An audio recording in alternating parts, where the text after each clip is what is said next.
Hello students, welcome to Study of Course. So today we are going to study chapter second of history. So previous video में हमने chapter 1 complete कर लिया है, आप उसको जाके ज़रूर देखिएगा। इस चैप्टर का नाम है from hunting gathering to growing food. So let's start it. We know about people who lived in subcontinent as early as 2 million years ago. Today we describe them as hunter-gatherers. The name comes from the way in which they got their food. Generally, they hunted wild animals, caught fish and birds, gathered fruits, roots, nuts, seeds, leaves, stalks and egg. तो जो लोग बहुत साल पहले 2 million years ago जो रहते थे वहाँ पे लोग, तो हम उनको क्या बोलते हैं? Hunter and gatherers. तो हंटर क्या होते हैं? जो शिकार करते हैं. गैदरर्स जो खाना इकट्ठा करते हैं, मतलब फूड कलेक्ट करके खाते हैं. तो ये क्या क्या कलेक्ट करते थे? फ्रूट्स करते थे, रूट करते थे, फल, जड़, नट्स, सीड्स, बीज वगैरह, पत्तियाँ, और उसी से अपनी लाइवलीहुड को कंटिन्यू करते थे. hunter gatherers moved from place to place. There are many reasons for this. क्यों लोग जो हंटर गैदरर्स हैं वो एक जगह से दूसरी जगह जाते थे? इसके बहुत सारे रीज़न हैं, तो अब देखते हैं हम. तो पहला रीज़न ये है, if this had stayed at one place for a long time they would have eaten up all the available plant and animal resources. Therefore they would have had to go elsewhere in search of food. अगर हम एक ही जगह रहेंगे, मतलब वो जब एक जगह रहते थे तो वहाँ का सारा रिसोर्स ख़त्म हो जाता था, लाइक प्लांट्स एंड एनिमल्स. तो उनको दूसरी जगह शिफ्ट करना पड़ता था इन search of food. Second, animals move from place to place either in search of smaller prey or in case of deer and wild cattle. तो जो एनिमल्स होते हैं वो एक जगह से दूसरी जगह जाते हैं अपना शिकार करने के लिए, मतलब अपना शिकार को खाने के लिए, इन search of grass and leaves. और कुछ कैटल्स जो होती हैं वो ग्रास और लीव्स के लिए भी जाते हैं. That is why those who hunted them had to follow their movements. तो जो उनको हंट करते थे, लाइक डियर अपने प्रे को खाता था, तो ऐसे ही जो वहाँ के लोग थे, अगर वो उनको हंट करते थे तो उनको भी उनको फॉलो करना पड़ता था. Third, plants and trees bear fruit in different seasons, so people may have moved from season to season in search of different kinds of food. So plants और trees जो होते हैं वो अलग अलग सीज़न में उगते हैं, तो उसी सीज़न टू सीज़न उनको उसको फॉलो करना पड़ता था और जाना पड़ता था एक जगह से दूसरी जगह. तो थर्ड रीज़न ये था. And the last one, fourth, people, plants and animals need water to survive. Water is found in lakes, streams and rivers. While many rivers and lakes are perennial with water throughout the year, others are seasonal. तो लोगों को क्यों जाना पड़ता था? Fourth reason क्या दिया है कि पानी के लिए उनको एक जगह से दूसरी जगह जाना पड़ता था जहाँ पे लेक्स हों, स्ट्रीम्स हो और रिवर्स हो. जो रिवर्स हैं, रिवर्स भी दो तरीके की होती है. एक पेरिनिनियल वो रिवर्स होती हैं जिनका water through out the year चलता है, पूरे साल भर उनके पास पानी रहता है. और seasonal. Do we know about these peoples? हमें इन लोगों के बारे में कैसे पता चलता है? So archaeologist have found some of the things hunter gatherers made and use. It is likely that people made and use tools of stone, wood and bone, of which stone tools have survive best. तो जो वो Hunter और gathers use करते थे उनसे हमें पता चलता है कि वो टूल वगैरह यूज़ करते थे, पत्थर से बने हुए, वुड से बने हुए और बोन से बने हुए. Some of these stone tools were use to cut meat and bone. कुछ जो स्टोन बने थे, मतलब कुछ जो टूल्स बने थे पत्थर के, उनको मीट या बोन को कट करने के लिए बनता था, कुछ ट्रीज़ के बाग को कट करने के लिए बनता था, और कुछ जो एनिमल की स्किन होती है उसको कट करने के लिए बनता था. उससे जो पहले के लोग थे फ्रूट एंड रूट्स को भी कट किया करते थे. Some may have been attach to handles of bone और wood to make spears and arrows for hunting. और कुछ जो स्टोन्स होते थे उसको एक वुड से अटैच कर देते थे ताकि एरो बना सके हंटिंग करने के लिए. Other tools were use to chop wood which was use as firewood. कुछ टूल्स को वुड को चॉप करने के लिए यूज़ किया जाता था ताकि फायर के लिए वो यूज़ कर सके. वुड का जो यूज़ होता था वो हट और टूल बनाने में भी प्रयोग होता था. Choosing a place to live in. All the places marked with the red triangles are sites from which archaeologists have found evidence of hunter-gatherers. Hunter-gatherers lived in many more places, only some are shown on the map. मतलब बताया गया है जो red colour से mark है वहाँ पे Hunter gathers रहा करते थे. तो अगर आप देखेंगे तो भीमबेटका मध्य प्रदेश में है, हंस सिंह, कुरनूल केव्स, ये सारी जगह पे हमें कौन मिले हैं, हंटर एंड गैदरर्स मिले हैं। Stone, as stone tools were important, people tried to find places where good quality stone was easily available. तो आपको पता है कि टूल्स बहुत ज़्यादा इंपॉर्टेंट होते थे, तो लोग वहाँ वो ही जगह ढूंढते थे जहाँ पे गुड क्वालिटी मतलब अच्छी क्वालिटी के टूल्स अवेलेबल हो जाए। So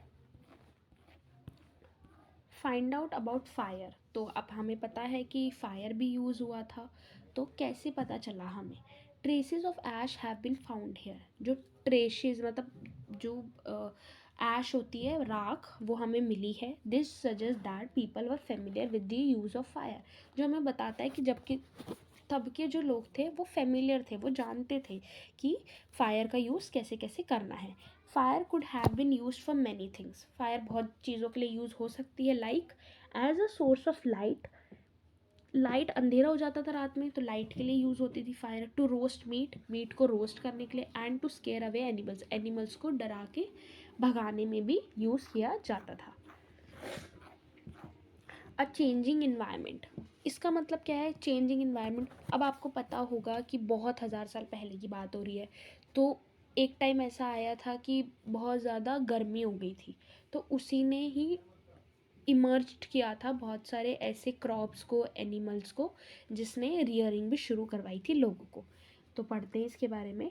around 12,000 years ago, there were major changes in the climate of the world with a shift to relatively warm condition. तो 12,000 साल पहले क्या हुआ, क्लाइमेट में चेंज आया और वार्म कंडीशन आई, मतलब गर्मी हुई थोड़ी सी। In many areas this led to the development of grasslands.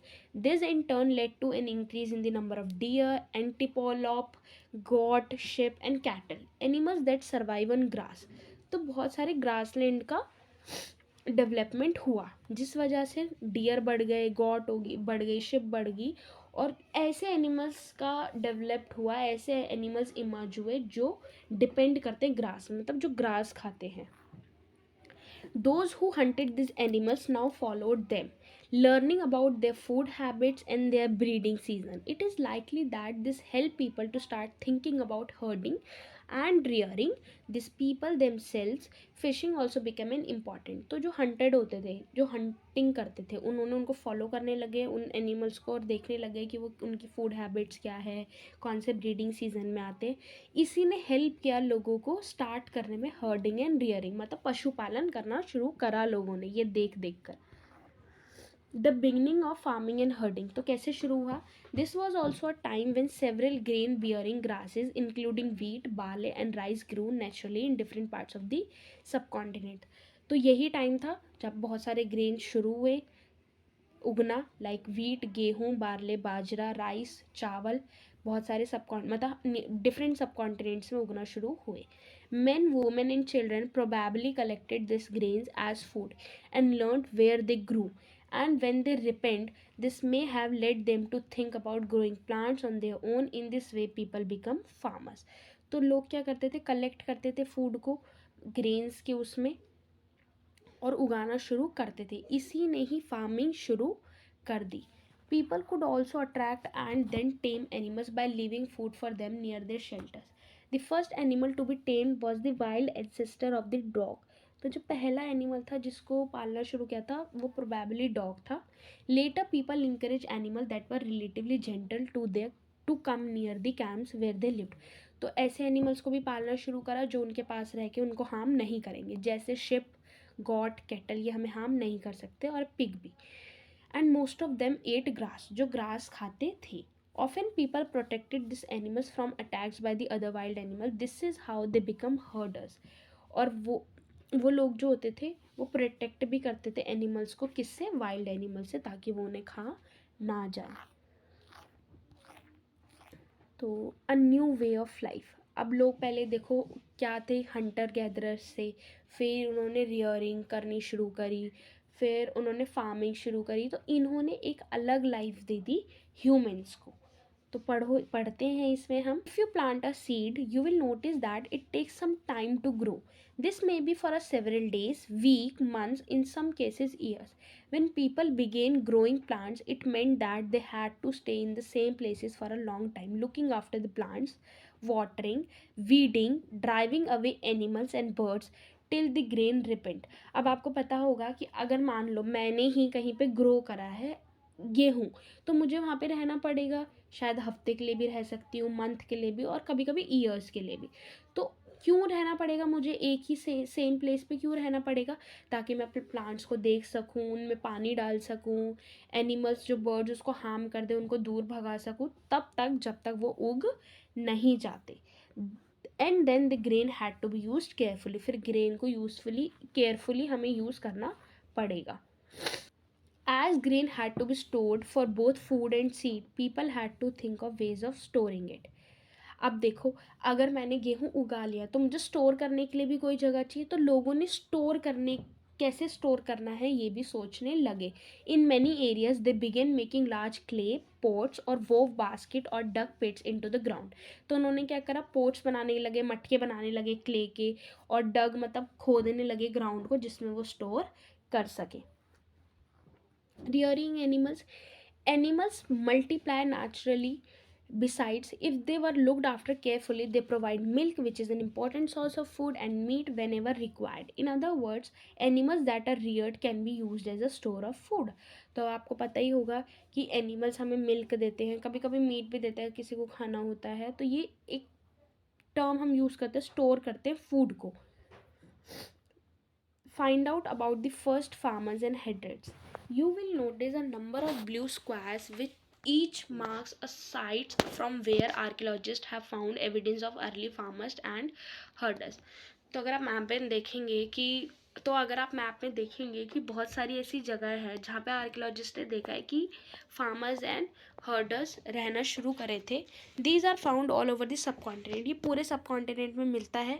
जो अभी का नॉर्थ वेस्ट वाला एरिया है, कश्मीर है, ईस्ट वाला एरिया और साउथ इंडिया है। To find out whether these sites were settlements of farmers and herders, scientists study evidence of plants and animals' bones. तो जो हमारे साइंटिस्ट हैं उन्होंने देखा है, एविडेंस मिले हैं उनको प्लांट्स एंड एनिमल्स के। One of the most exciting finds including remains of burned grain, these may have been burned accidentally और इन पर्पस। कुछ हमें पता है कि जो हमें रिमेन्स मिले हों जल गए, क्या पता एक्सीडेंटली जले हों या पर्पसली जलाए गए हों।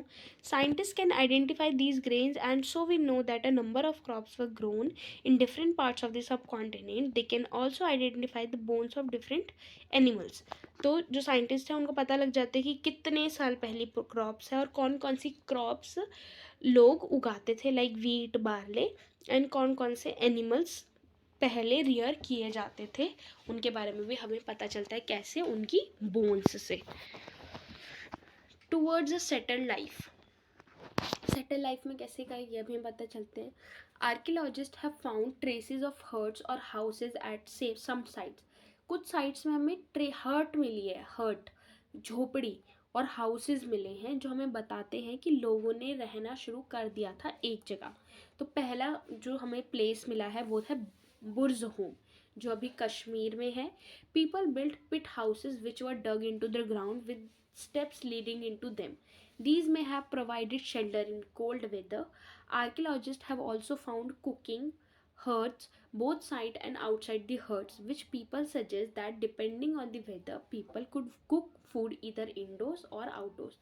तो हमें क्या मिला, पिट हाउसेज मिले हैं, ज़मीन के अंदर लोग वहाँ पे रहते थे, सीढ़ियाँ होती थी नीचे जाने के लिए जो उनको शेल्टर देती थी, रहने की जगह देती थी सर्दियों में। और लोग हमें कुछ वो भी मिले हैं कुकिंग के, जो लोग अपने घर में भी कुकिंग करते थे और बाहर आउटडोर भी कुकिंग करते थे। Stones have been found from many sites as well, बहुत सारे स्टोन्स भी मिले हैं हमें, मतलब stone tools have been found from many sites as well, बहुत सारे टूल्स मिले हैं। Many of these are different from the earlier palaeolithic tools and that is why they are called neolithic. जो पैलोलिथिक में टूल्स मिले हैं वो अलग है न्यूलिथिक से, क्योंकि न्यूलिथिक में अलग तरीके के टूल्स मिले हैं। जो न्यूलिथिक में टूल्स पर मिले हैं वो पॉलिश्ड हैं, फाइन कटिंग एज है उनकी, Motors and pastels used for grinding grain and other plant produce. जो किसके लिए यूज़ किया जाता था, गेहूँ वगैरह को पीसने के लिए। Several thousand years later, at the same time, tools of the Paleolithic times At the same time, tools of the Paleolithic types continue to be made and used. And remember, some tools were also made of bone. तो कुछ जो Paleolithic हैं वो हमें बताते हैं कि कुछ तो टूल्स से बने हैं और कुछ बोन से बने हैं. Many kinds of earthen pots have also been found.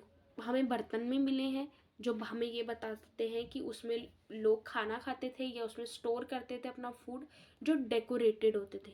People began using pots for cooking food. खाना बनाने के लिए उन्होंने बर्तन बनाए, specially for grains like rice, wheat and lentils that now become an important part of the diet. तो वो दालें, ग्रेन्स, राइस, व्हीट, इन सबको पकाने के लिए पॉट्स को बनाया करते थे. Besides, they began weaving cloth using different kinds of material, for example cotton that could now be grown. बहुत सारे जो लोग थे वो वेविंग बुनाई भी करते थे ताकि क्लोथ्स को पहन सकें. Did things change everywhere and all once? Not quite. In many areas, men and women still continue to hunt and gather food. And elsewhere, people adopted farming and herding slowly. Over several thousand years, besides in some cases, people trying people tried to combine these activities doing different things during different season. तो लोग जो होते थे, ऐसा तो नहीं अब ये चीज़ें बंद हो गई हैं, बट अभी भी बहुत सारी हमारी कंट्री में ऐसे पार्ट हैं जहाँ पे अभी भी लोग हंट और गैदर करते हैं. जैसे अंडमान वाले आइलैंड पे लोग अभी भी हंटिंग और गैदरिंग करते हैं practice. A closer look living and dying in Mehrgarh. तो इसके बारे में हम पढ़ते हैं. This site is located in a fertile plain near the Bolan pass which is one of the most important routes into Iran. Mehergarh was probably one of the places where people learned to grow barley and wheat. Mehrgarh वो वाला reason है जहाँ पे लोगों ने बाजरा और गेहूँ उगाना शुरू करा था और शिप और गोट को पालना शुरू करा था, मतलब पशुपालन शुरू किया था. It is one of the earliest village that we know about. At this site, many animals' bones were found. Bones of wild animals such as deer and pig. तो यहाँ पे wild animal की bones भी मिली है, जैसे deer and pig की. Other finds in Mehrgarh include remains of square और rectangular houses.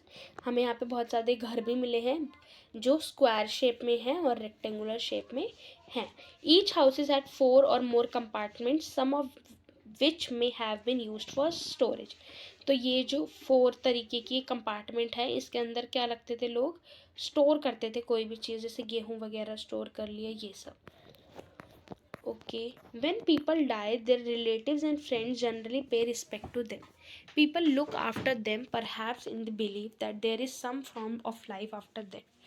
तो जब लोग मर जाते थे तो उनके रिलेटिव्स और जो फ्रेंड्स होते हैं वो जनरली उनको रिस्पेक्ट करते थे और सोचते थे कि शायद डेथ के बाद भी लाइफ है.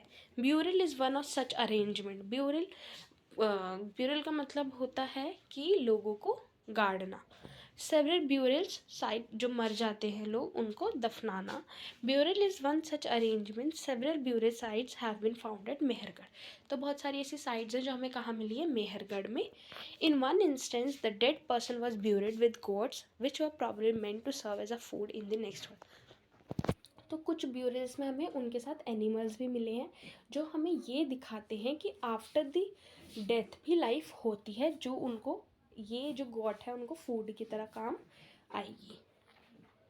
So this chapter is over. तो हम नेक्स्ट वीडियो में मिलेंगे. Please do subscribe this channel and let me know in the comments आपको ये वीडियो कैसी लगी.